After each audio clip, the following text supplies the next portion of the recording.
प्रश्न चल रहा है, अमरनाथ की स्थापना कैसे हुई, ये कैसे वेल नोन हुआ, सुप्रसिद्ध क्यों हुआ? भगवान शिव ने पार्वती जी को ये अनमोल मंत्र दिया था जिससे मोक्ष संभव है।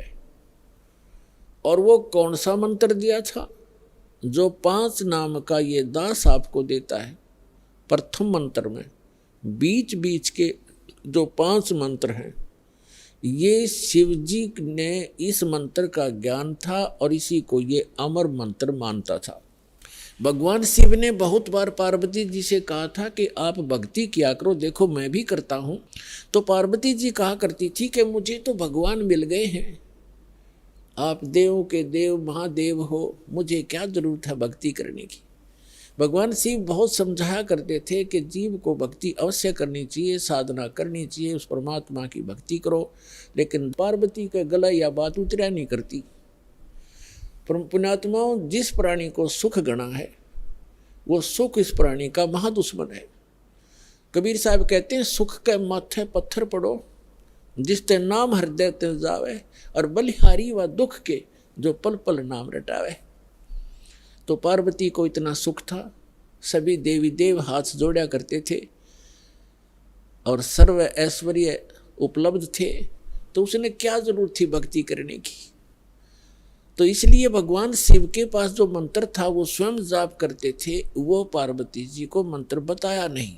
एक दिन भगवान शिव सैर सपट्टे को गए हुए थे बाहर, पीछे से नारद जी आ गए और नारद जी बोले कि हे माता, आप जन्म और मरण के दुख को सहन कर रही हो और आपके घर में एक ऐसी अनमोल वस्तु है जिसके सेवन करने से आपका ये जन्म और मृत्यु मिट सकता है।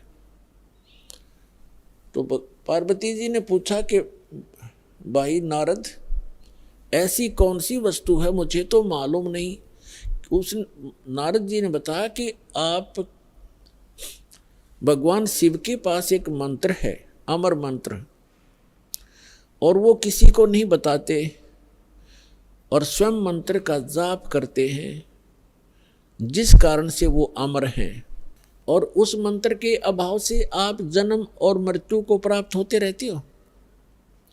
आपका 108वां जन्म है और भगवान शिव कांस्टेंट चल रहे हैं। और ये जितने भी ये कंकाल टंगे हुए हैं सिर के रूंड तेरे, ये आपके हैं। आप 107 बार मर चुकी हो, 107 बार ही आपने भगवान शिव को ही वर रूप में चुना है। 107 जन्म आपके हो चुके, 108वां चल रहा है। तो पार्वती जी का यह बात खटकेगी कि सचमुच ये मेरे ही सिर हैं, अगर आपके ही हैं ये। लेकिन ये बात गले नहीं उतरे कि भगवान शिव के पास ऐसा मंत्र और मुझे ना दिया हो, मुझे ना देवे, क्योंकि वो मुझे बहुत प्यार करते हैं, मेरे लिए वो सर्वस्व सौंप सकते हैं, सब कुछ दे सकते हैं। ये नहीं हो सकता नारद जी। नारद जी कहने लगी कि देख ले माता, अभी तक आपने उनको एज ए हस्बैंड ट्रीट किया है, एज ए गॉड ट्रीट नहीं किया। अभी तक आपने उसको पति रूप में व्यवहार किया है, आपने उनको भगवान नहीं समझा। और जब तक आपके हृदय में यह डिमांड नहीं होएगी, गुरु जैसे गॉड गुरु जो होते हैं वो भगवान के तुल्य ही माने जाते। तो भगवान शिव उस समय इस मंत्र के प्रदान करने वाले गुरु थे। तो नारद जी तक कह कर चले गए, अब पार्वती की नींद हराम होगी कि भगवान को आने दे, और मुझसे कोई अवश्य कोई ऐसी गलती बनी है जो ऐसी वस्तु को मुझसे छुपा रखा है, मैं अवश्य अभाग्नि कोई गलती कर रही होंगी। एकदम नम्रता आई। पहले तो पार्वती जी जैसे पति पत्नी बोलते हैं ऐसे बोला करती थी, और उस दिन आते ही चरणों में दंडवत प्रणाम किया और पैर पकड़ के रोने लगी भगवान शिव ने पूछा कि किसने क्या कह दिया आपको, क्यों रो रहे हो, बताओ मुझे एक बार। तो पार्वती ने कहा कि आपके रहते मुझे कौन क्या कह सकता है, लेकिन मैं बहुत निकम्मी हूँ कि मैं ऐसी कोई गलती कर रही हूँ जिस कारण से आपने मुझसे एक अनमोल वस्तु छुपा रखी है। और मैं तो बालक हूँ, आप तो भगवान हो, बालकों की गलतियाँ माफ़ किया करते, मैं तो बालिका हूँ आपके सामने, और मुझे क्षमा करो, मुझसे कोई ऐसी गलती हुई। आपके पास एक अमोघ मंत्र है जिससे मेरा कल्याण हो सकता है। और तब भगवान शिव ने पूछा, भगवान शिव ने सोचा आज या कौन सा स्टेशन पकड़ेगी, या तो कदे भी इस बात के निकट भी नहीं थी, ना ऐसा मैंने कदे भाव देखा, ऐसी विनम्र नहीं देखी। तब उसने कहा कि तुझे कौन ऐसा भगवान मिल गया जो तेरी बुद्धि बदल दी। ये तेरे सतर का ज्ञान नहीं पार्वती, तेरी बुद्धि को मैं खूब जानता हूं। तब पार्वती जी ने कहा कि नारद जी आए थे, उन्होंने मुझे बताया है कि ये जितने भी ये कंकाल टंगे हुए इस माला में, ये मेरे सिर के, मेरे मुंह के रुंड, ये मेरे ही बताए हैं। मैं 107 बार मर चुकी हूँ और आपको ही पति बनाया है मैंने। हे भगवान, क्या मैं मरती थी, आप मुझे कितना प्यार करते हो, और ये जब मैं मरती थी तो क्या आपको दुख नहीं होता था, और फिर भी आपने मुझे वह वस्तु नहीं दी जिससे मैं आपके जीवन तक तो जीवित रह सकती थी, इस मंत्र से, ऐसा बताया है। तब भगवान शिव ने कहा कि सचमुच ये सब सिर तेरे ही हैं और गिनती के लिए रखे हुए हैं ताकि तेरी बुद्धि ठिकाना आ जा, इसलिए रखे। और ये दिन आ गया आज। तो परमात्मा ने, भगवान शिव ने कहा कि आज तक मैं तेरी मृत्यु के उपरांत मैं कितना दुखी हुआ करता, वो तो मेरा मन जाने। जैसे उन्होंने बताया कि एक बार राजा दक्ष के यहाँ तू मृत्यु को प्राप्त हुई थी, और तेरे उस अस्थि पिंजर को लिए मैं 10,000 वर्ष तक सीने से लगाए फिरा करता। मैं इतना पागल की तरह तेरे ऊपर आसक्त था, तेरे वियोग में मैं इतना दुखी होता था, और फिर भी मैं आपको, पार्वती ने कहा कि फिर भी आपने मुझे ये मंत्र क्यों नहीं दिया जिससे मैं मरती नहीं और आपके साथ ही रहती। तब भगवान शिव ने कहा कि ये मंत्र ऐसे नहीं दिया जा सकता, जब तक जिज्ञासा प्रबल ना हो इस मंत्र के बताने का कोई लाभ नहीं बताने वाले को, बल्कि पाप ही लगता है। अब जैसे एक सीप होती है जिससे मोती बनते हैं, सीप जिससे मोती बनते हैं। एक जीव होता है समुद्र में, उसका ऊपर का जो बॉडी होता है वो बहुत सख्त होता है, और छोटा सा सीप होता है, और वो जिस समय समुद्र के अंदर एक ऐसा वातावरण बनता है, उसको प्यास लगती है और वो समुद्र के जल को ग्रहण नहीं करती, वो ऊपर आ जाती है सतह पर, पानी के ऊपर की सतह पर।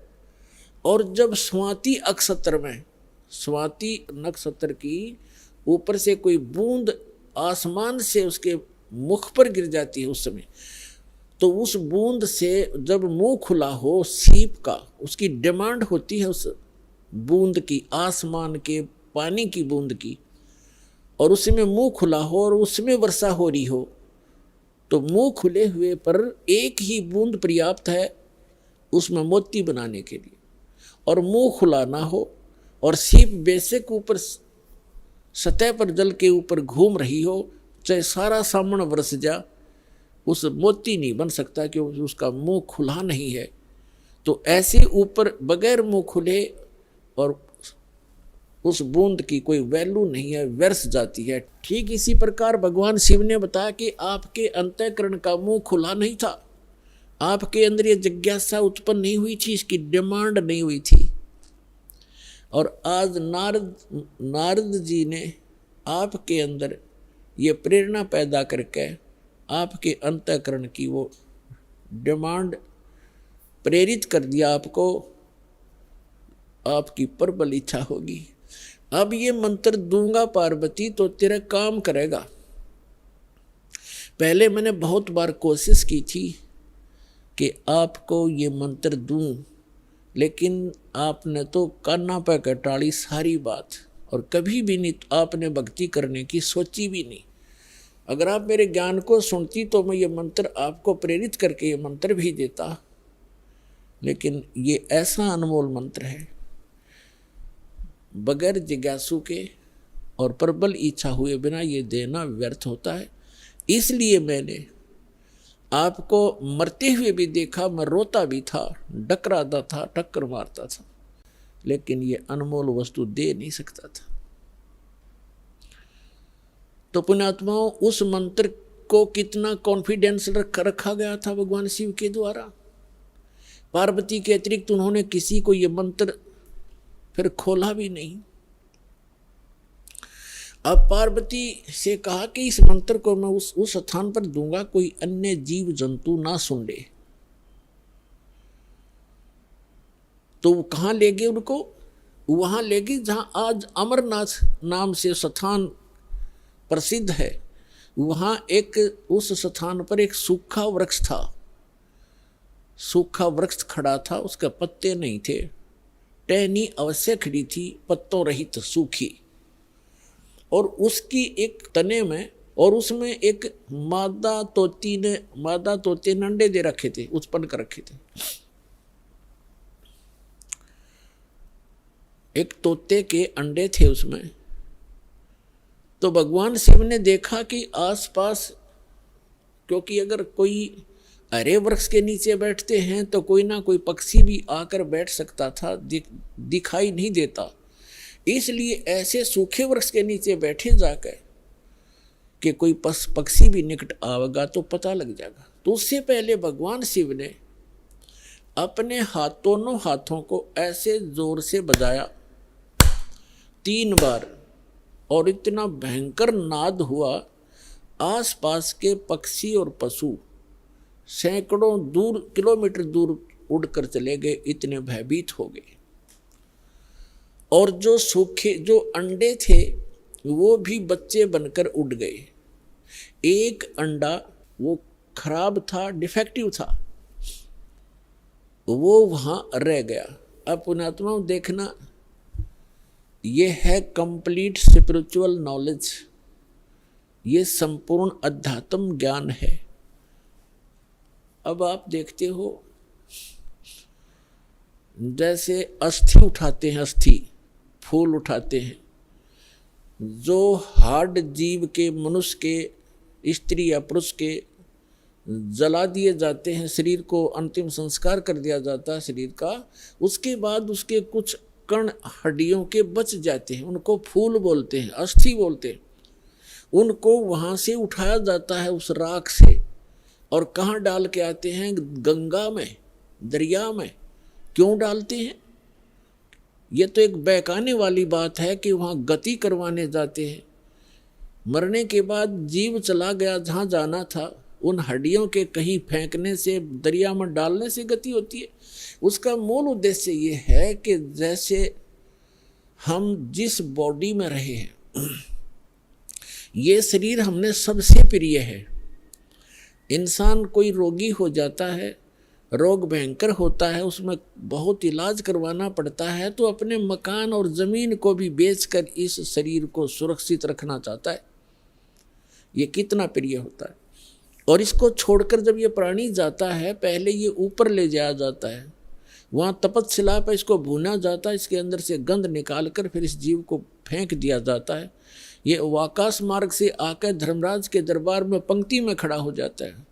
इस प्रोसेस में इसको 10-12 दिन लग जाते हैं। इसलिए 13वें दिन ये वापस आ जाता है, जहाँ इसने गधा बनना है, कुत्ता बनना है, सूर बनना है या भूत बनना है, उस लाइन में फिर लग जाता है। तो ये प्रेत बन जाते हैं अधिकतर। भूत पूज कर भूत बनेंगे, तो हम सब भूतों की पूजा ही करते थे।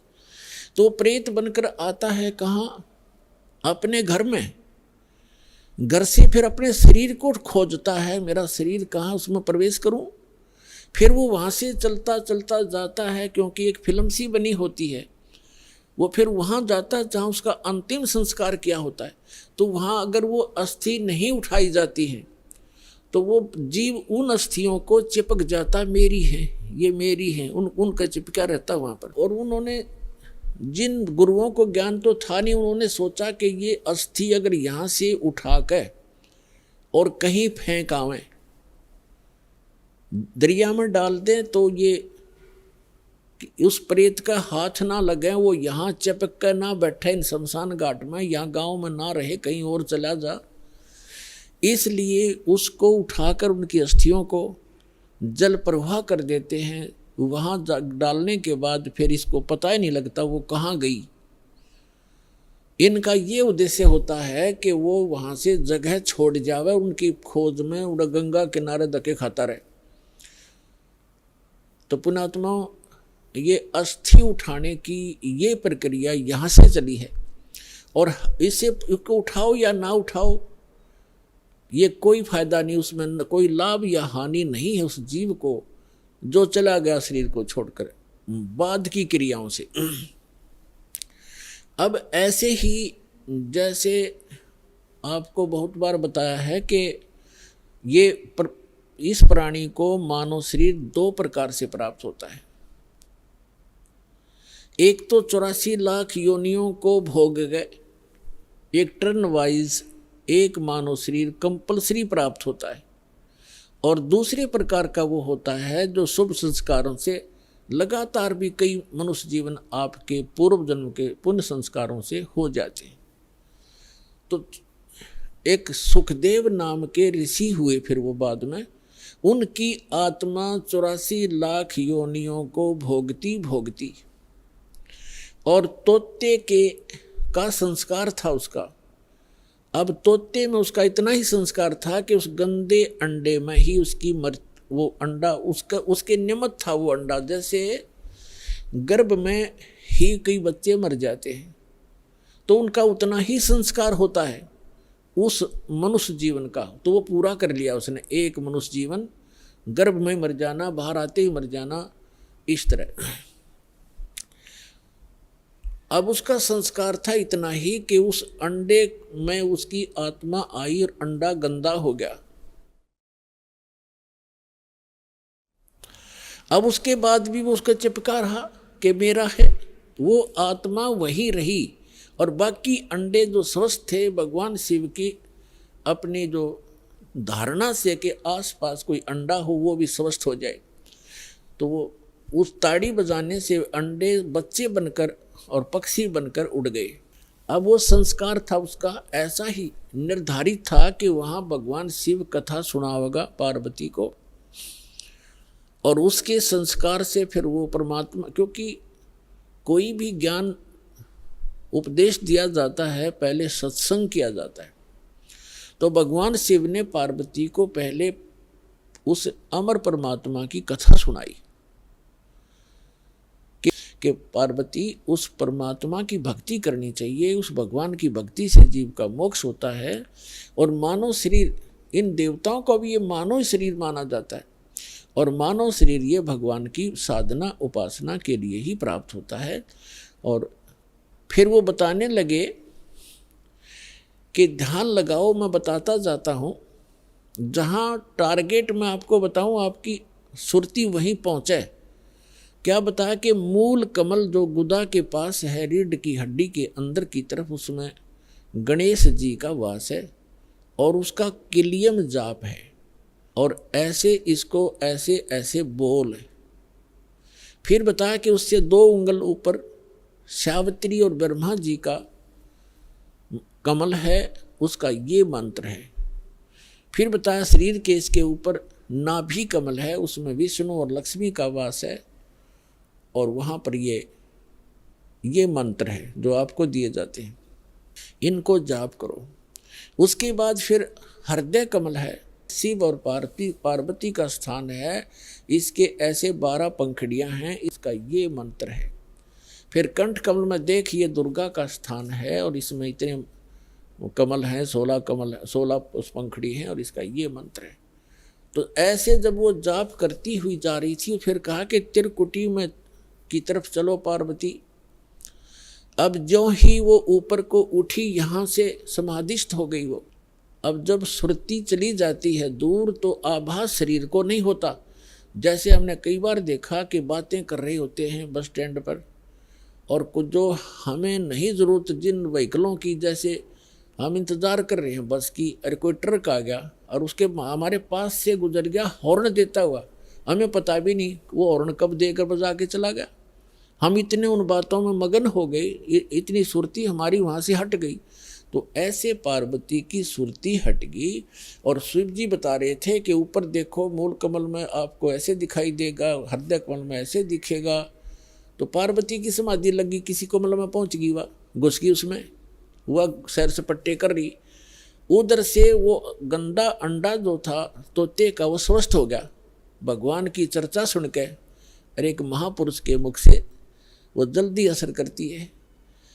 तो उसी समय वो स्वस्थ होकर अंडे से बाहर निकल कर बच्चा भी बन गया तोते का। और वो तोता फिर भगवान शिव बता रहे हैं कि ये मंत्र जाप करो, इसको ऐसे ऐसे जाप करो, किलियम किलियम जपो गौरा, सुन मंडल में पहुँचा बोरा। इस पर काफ़ी लंबा प्रकरण है, फिर बताएंगे। और ऐसे हरियम हरियम जपो, तो सारा बता रहा था। तो वो वो बता रहा था, पहले तो पार्वती कह रही थी हाँ ऐसा ऐसा है, हाँ जी हाँ जी। तो फिर तोता लग गया कहने हाँ जी। अब पार्वती तो समाधिस्थ, भगवान शिव ने अला के देखा हुआ तो समाधिस्थ हो रही है, और हाँ जी की आवाज़ कहाँ से आ रही है। तो जब उसने देखा कि अवश्य यहाँ कोई व्यक्ति है, इधर उधर देखा तो तोते ने सोचा है भी शिव जी पकड़ेगा, तेरी टिटवी दाबेगा। अब वो उड़ लिया, तोता वहाँ से उड़ लिया फर्र दे ही करके। अब शिव जी ने देखा कि इसने मेरा मंत्र प्राप्त कर लिया, और तोता बड़ा बदमाश होता है, यो किताब बोल रहेगा इसने। तो भगवान शिव पीछे पीछे और तोता आगे आगे, दोनों में सिद्धि उस मंत्र से, वो भी मंत्रित होकर के सिद्धि युक्त हो गया और वो भाग लिया। आगे तोते का शरीर छोड़कर वेद व्यास की पत्नी ने जमाई ली, उसके माध्यम से वो सूक्ष्म रूप से गर्भ में पहुंच गया। और जब उनका मिलन हुआ पति पत्नी का, तो उस समय उसने उसमें बॉडी धारण कर ली वेद व्यास और उसकी पत्नी से, और गर्भ में रहा। तो भगवान शिव आए पीछे पीछे और कहा कि पार्वती, वो व्यास की पत्नी, तेरे पेट में मेरे ज्ञान का चोर है, मैं इसे मारूंगा। तो उसने कहा कि क्यों मारोगे, क्या गुस्ताखी कर दी, ये दी कोई जीव, मुझे तो मालूम नहीं, आप तो अंतर्यामी हैं भगवान, आपने को पता होगा क्या बात होगी कि इसने मेरा अमर मंत्र चुरा लिया, सुन लिया, और ये अमर हो गया, और कहीं ये किसी और को बताओगा, इसलिए मैं इसने खत्म करूंगा, मारूंगा। तो व्यास की पत्नी कहने लगी, बोले नाथ, एक तरफ तो आप कहते हो ये अमर हो गया तो आप मारोगे कैसे इसको। तो शिव जी वहां से आ गया, भाई बात तो ठीक है, गर्भ में ऐसे साधक को हानि नहीं पहुंचा सकता, जो पूर्व जन्म के कुछ संस्कारी होते हैं वो गर्भपात से मरण नहीं होता उनका। और फिर व्यास जी और उसकी पत्नी भी साधक थे, तो साधक को कोई भी देव जो हानि नहीं पहुंचा सकता। तो भगवान शिव वापस आ गया। अब कहने का भाव ये है दास का कि पार्वती जी को वो मंत्र मिला भगवान शिव से, कहाँ, जहाँ पर आज हम एक अमरनाथ का मंदिर मानते हैं, अमरनाथ मानते हैं, और वहाँ अपने कल्याण के लिए हम वहाँ दर्शनार्थ जाते हैं कि हमारा मोक्ष हो जाएगा। अमरनाथ पर जाने से नहीं, अपने आत्माओं वो मंत्र से मोक्ष हुआ पार्वती का, उस अमरनाथ से नहीं। अमरनाथ एक स्थान है जहाँ पार्वती जी को वो अनमोल मंत्र प्राप्त हुआ था।